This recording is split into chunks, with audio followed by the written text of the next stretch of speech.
नमस्ते, सत श्री अकाल, अस्सलाम वालेकुम। कैसे हैं आप सब दोस्त? मैं आपका होस्ट एंड दोस्त संजीव कुमार ओझा। आज हम जानेंगे मार्केट की चाल के बारे में। जैसा कि आज आपने देखा, मार्केट गैप डाउन ओपन हुआ आज के दिन और निफ्टी 50 और बैंक निफ्टी ने दिन भर नेगेटिव चाल दिखाई। हालांकि बीच में कुछ समय के लिए पॉजिटिव ट्रेंड में आया था मार्केट, बट लास्ट के क्षण में वो बढ़त गंवा दी और मार्केट नेगेटिव क्लोज़ हुआ। बैंक निफ्टी और निफ्टी 50 दोनों नेगेटिव क्लोज़ हुए हैं और जो ये प्रेशर आ रहा है वो बॉन्ड यील्ड बढ़ने की वजह से आ रहा है। जब बॉन्ड यील्ड बढ़ती है तब मार्केट गिरता है, क्योंकि जो भी इन्वेस्टर रहते हैं वो अच्छे से जानते हैं बॉन्ड यील्ड में फ्लैक्चुएशन कम होती है और वहाँ पर फिक्स रिटर्न मिलती है। और जबकि स्टॉक मार्केट में क्या होता है, फ्लक्चुएसन ज़्यादा होती है और रिस्क ज़्यादा होती है। इसलिए जो भी बड़े इन्वेस्टर रहते हैं वो ETF, बॉन्ड यील्ड वगैरह में पैसे लगाते हैं फिक्स इनकम के लिए, क्योंकि इसमें रिटर्न प्री डिफाइंड रहती है, इसलिए इसमें इन्वेस्ट करने में काफ़ी आसानी होती है। यही मेन वजह थी आज के स्टॉक मार्केट की मूवमेंट के। और जो अमेरिकन मार्केट है उसमें लास्ट ट्रेडिंग सेशन में गिरावट आई थी, जिसका भी नेगेटिव असर पड़ा हुआ है मार्केट में। ओवरऑल मार्केट अभी भी अप ट्रेंड में है, क्योंकि वो जो सपोर्ट लेवल है उसको मार्केट तोड़ नहीं रहा है।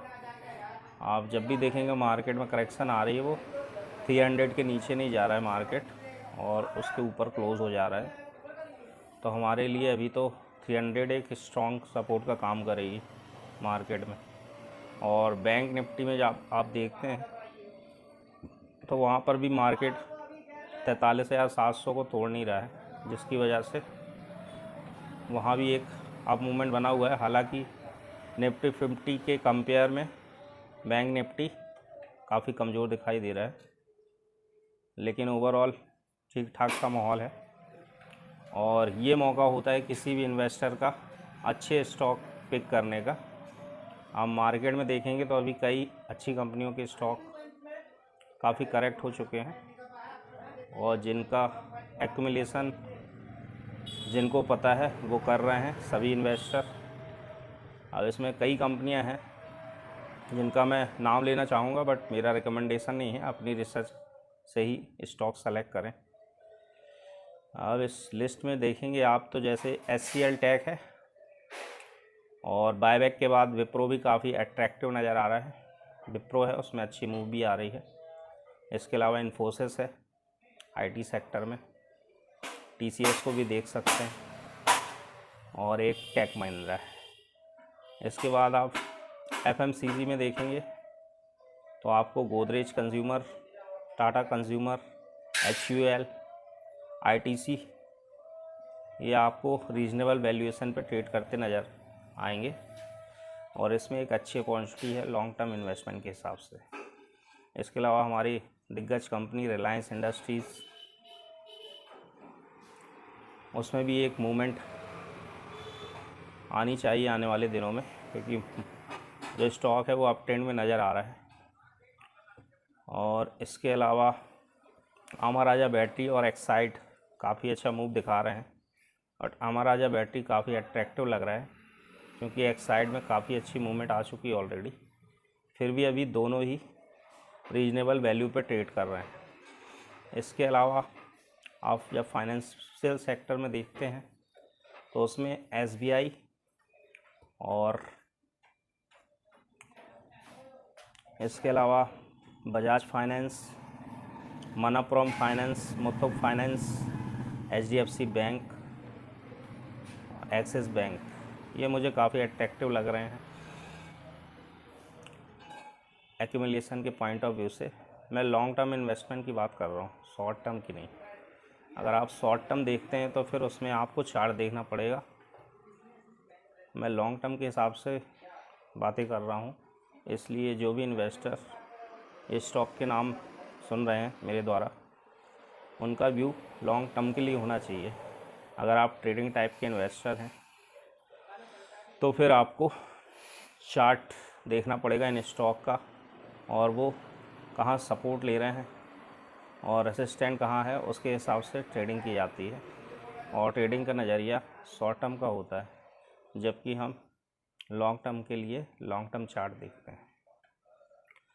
इसके अलावा जुबिलेंट फूड काफ़ी अच्छा नज़र आ रहा है। हालांकि उनके अर्निंग्स और प्रॉफिट मार्जिन में शार्प फॉल आया है लास्ट के क्वार्टर में, बट अभी जो इम्पैक्ट पड़ा उन पे वो हाई इन्फ्लेशन का है, जबकि सभी इन्वेस्टर उसमें अपनी धीरे धीरे हिस्सेदारी उठा रहे हैं और एक्यूमुलेट कर रहे हैं लॉन्ग टर्म के लिए।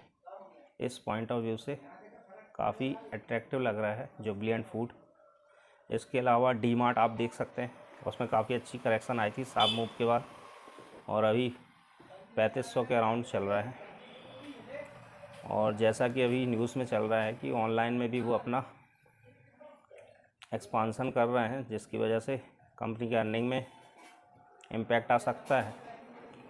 और ये जो प्राइस की मूवमेंट अच्छी खासी हो नहीं रही है डी मार्ट में, जैसा कि आईपीओ के बाद से हुई थी, उसकी मेन वजह है कि ऑनलाइन प्रेजेंस डी मार्ट नहीं बना पा रहा है, और उसके लिए कंपनी काफ़ी अच्छे कदम उठा रही है। तो आने वाले दिनों में डी मार्ट में अच्छी मूवमेंट रहेगी। ये थे कुछ शेयर जिसमें मुझे लगता है कि जब आप लॉन्ग टर्म में इन्वेस्ट करेंगे तो काफ़ी अच्छा वेल्थ क्रिएट कर सकते हैं। और लॉन्ग टर्म की जब बात होती है तो 6 महीने 1 साल की बात नहीं होती है। लॉन्ग टर्म मतलब 3 साल 4 साल 5 साल मिनिमम, उस पॉइंट ऑफ व्यू से इन्वेस्टमेंट की जाती है लॉन्ग टर्म में। तो कैसी लगी जानकारी बताइएगा। इसके अलावा आपको और कोई जानकारी चाहिए हो तो कमेंट्स बॉक्स में कमेंट करें, लाइक सब्सक्राइब करें। Thank you so much, have a good day.